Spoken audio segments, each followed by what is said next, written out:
In my opinion, the biggest weakness of Delhi Capitals is Ricky Ponting. Let's see how is that, right? Welcome to cricket. IPL is about to start in 4 days. 4 days lo IPL start kabotundi. So let's focus on 8 IPL teams and their captains, because the most crucial aspect in any IPL team is generally in the shorter formats of the cricket, but more importantly in a tournament like IPL, in a short tournament like IPL, captaincy అనేది చాలా crucial అయిపోతుంది. The most crucial aspect. Captaincy makes or breaks a team. It's that important, right? So let's focus on the 8 different IPL teams and their captains one by one. Delhi Capitals, Rishabh Pant. Delhi Capitals previous captain Shreyas Iyer injure అయ్యిండు, మనందరూ తెలుసు, last England సిరీస్లో. But ఇమీడియట్గా they did not announce who was the replacement captain was going to be. ఎప్పుడు announce చేసారు? ఎగ్జాక్ట్గా Ricky Ponting, who's the coach of Delhi Capitals, ఇండియాలో land అయ్యిండు. Next day they announced who was the captain going to be, which was like we all know Rishabh Pant. ఇది చాలా crucial aspect మనకి. ఈ total సెటప్లో captain ఎవరు అన్న decision was on Ricky Ponting. Team formation ఎట్లా ఉండాలి అన్నది రికీ పాంటింగ్ డిసైడ్ చేస్తాడు. What is the playing 11 going to B, every cricketing decision is going to be taken by Ricky Ponting. ఈ series of ఈవెంట్స్ని మనం observe చేస్తే it becomes very clear that Ricky Ponting is the man in charge of all the decisions. And Ricky Ponting comes from the Australian mindset. Australian mindset ante, Australian cricket mindset works on this very specific template. First they have this idea, oka template enti and fixed untadi. Danni batti they go back to the domestic level, junior levels, and based on that, for each specific role they start developing players for those specific roles.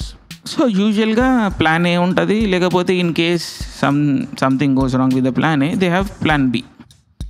If both of these plans fail, then ఏం చేస్తారు వాళ్ళు జనరల్గా? ఇప్పుడు on the feet decision తీసుకునే capacity beyond a point the captain doesn't have. Even as great as a captain as Ricky Ponting, on ground on quick decision తీసుకోవడం అన్నది free విల్గా ఉండదు. ఎందుకంటే he nose his players can do only certain things very well, because their players are selected on very specific skill sets. వాళ్ళు ఆ skill సెట్కి మించి ఇంకేమన్నా ప్రొడ్యూస్ చేయగలిగినా కానీ that will go in to the territory of speculation. Australian mind doesn't work on speculation or chance తీసుకోరు అనమాట. They always go with very specifics, ఒక స్పెసిఫిక్ ప్లాన్ పట్టుకొని పోతారు. ఆ ప్లాన్ మీద చాలా కాన్ఫిడెంట్గా వెళ్తారు, వెరీ అగ్రెసివ్. అంటే దాన్నే మనం చాలా అగ్రెసివ్ బిహేవియర్ లేకపోతే కాన్ఫిడెన్స్ అని చూస్తాం కదా. You will never see an Australian team that is timid in their approach, that are doubtful about their approach.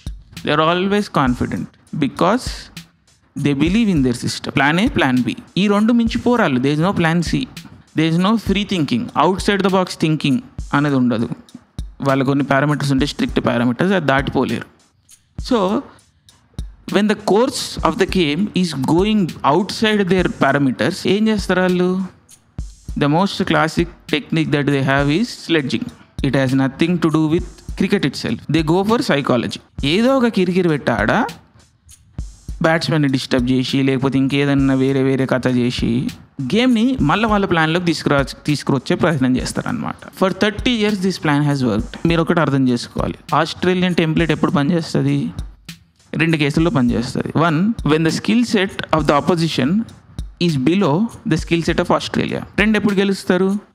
when the opposition has the ability, skill levels same ఉన్నప్పుడు, like we have discussed, extra cricketing మీన్స్కి వెళ్ళి confidence, they are very aggressive. ఎందుకంటే ఇప్పుడు వాళ్ళ system మీద వాళ్ళకి చాలా నమ్మకం ఉంటుంది. ఎందుకంటే టోటల్ సిస్టమ్ ఎట్లా పనిచేస్తుంది, right from Cricket Australia director నుంచి lower level junior team coaching staff వరకు everybody believes in this system. So ఈ ట్రస్ట్లోంచి ఒక కాన్ఫిడెన్స్ వస్తుంది, ఎందుకంటే they also have results to back their trust, right? So ఈ అగ్రెషన్ నుంచి విత్ దేర్ కాన్ఫిడెన్స్ అవతల టీమ్కి, అపోజిషన్కి స్కిల్ ఉన్నా కానీ they sometimes are on the back foot. This is the Australian approach and the greatest exponent of this system is Ricky Ponting. Today Australian model is dead. Australian model doesn't work anymore because 2 levels. They are not the most skilled team anymore. Two, they cannot bully other teams, especially young players like India. They don't care, they don't conform to rules, they don't care అవతలోడ్ Brett Lee అయినా కానీ McGrath అయినా కానీ it doesn't matter, నేను కొట్టగలుగుతా అన్న కాన్ఫిడెన్స్తో ఉంటారు. And they match skill set, because India లాంటి ఒక స్ట్రాంగ్ సిస్టంలోంచి ఒక ప్లేయర్ ఎమర్జ్ అవుతుండు, ఆ ప్లేయర్ నోటీస్ అవుతుండంటేనే ఆ ప్లేయర్కి ఒక లెవెల్ ఆఫ్ స్కిల్ ఉంటుందని మనకు తెలుసు. And beyond that he's able to survive in such a high competition like IPL or Indian team.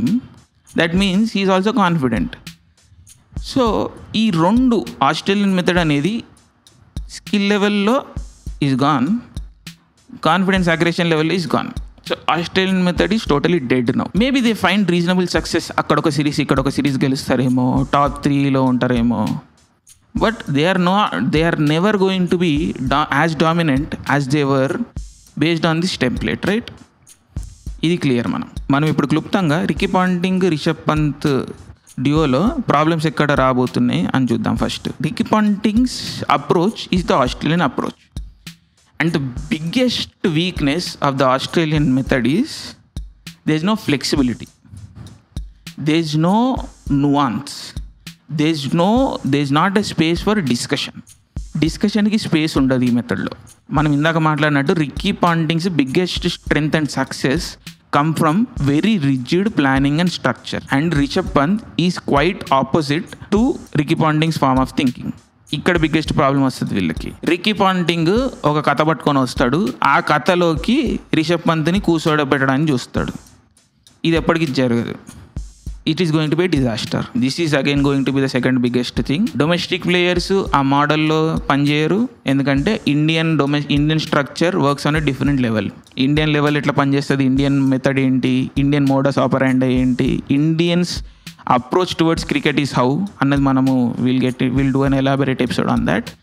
Indian players do not fit in to that system, ఎందుకంటే we are finding success on based on Indian system. Australian method మీద we are not finding success today. But Ricky Ponting cannot change. ఒక మనిషి 40-50 ఏళ్ళు ఒక సిస్టంలో success అయ్యి greatest success అయ్యిండు, one of the greats of the game అయ్యిండు. ఆయన ఈరోజు సడన్గా ఎట్లా అడాప్ట్ అవుతారని మనం ఎక్స్పెక్ట్ చేస్తున్నాం. This is the second thing. మూడో విషయం ఏంటి, రికీ పాంటింగ్కి రిషబ్ పంత్ మీద నమ్మకం లేదు. It was very clear in the last season. ఇప్పుడున్న ప్లేయింగ్ క్రాప్లో యంగర్ జనరేషన్లో who has the potential to be a real actual great and Rishabh Pant అని మనకు తెలుసు. And he was not finding a place in Ricky Ponting's 11. Ricky Ponting playing 11లో కన్సిస్టెంట్గా Rishabh Pant was not finding place. Rishabh Pant is a confidence player.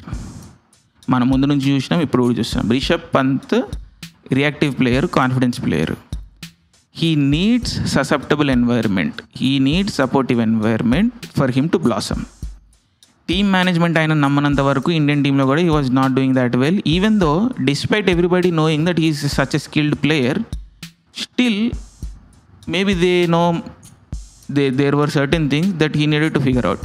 But once the Indian team management started backing him up, that's where he started blossoming. I don't think he's going to get the same confidence from the Ricky Ponting system, because Rishabh Pant is an erratic player. Rishabh Pant on the feet ఆలోచిస్తాడు, అక్కడ మూమెంట్లో అక్కడ సిచ్యువేషన్ని బట్టి react అవుతాడు. ముందు ఆలోచించుకొని నేను ఈ విధంగా అప్రోచ్ అవుతున్నా అని చెప్పి ఫీల్డ్లోకి ఎంటర్ కాడు. బాల్ని బట్టి, బాల్ మెరిట్ని బట్టి, అప్పుడు ఆయనకి ఏమనిపించింది అన్న దాన్ని బట్టి రియాక్ట్ అవుతాడు. Two volatile. ఈ వాలటిలిటీ లేకపోతే ఆన్ ద ఫీల్డ్ థింకింగ్, లేకపోతే being creative on the field doesn't fit with the mind set the Australian approach of Ricky Ponting. So in my opinion the biggest weakness of Delhi Capitals is Ricky Ponting. Based on my rudimentary understanding, I don't think they are going to have that good of a IPL season this time. I'm a very big fan of Rishabh Pant and I want him to do well. But I don't think this IPL season is going to be that great for them. అంటే అట్లా జరగాలని నేను అనుకుంటలేను, but అట్లా జరుగుతుంది అన్నట్టు నాకు అనిపిస్తుంది. If it doesn't happen that way, I will be one of the happy people. And Rishabh Pant the captain full potential మనం ఈ సీజన్ ఆఫ్ ఐపీఎల్లో చూడగలుగుతాము అని నేనైతే అనుకుంటలేను. And team management should not take this season of IPL as a benchmark, and audience also should not see this season of captaincy of Rishabh Pant as a reference of what he's capable of.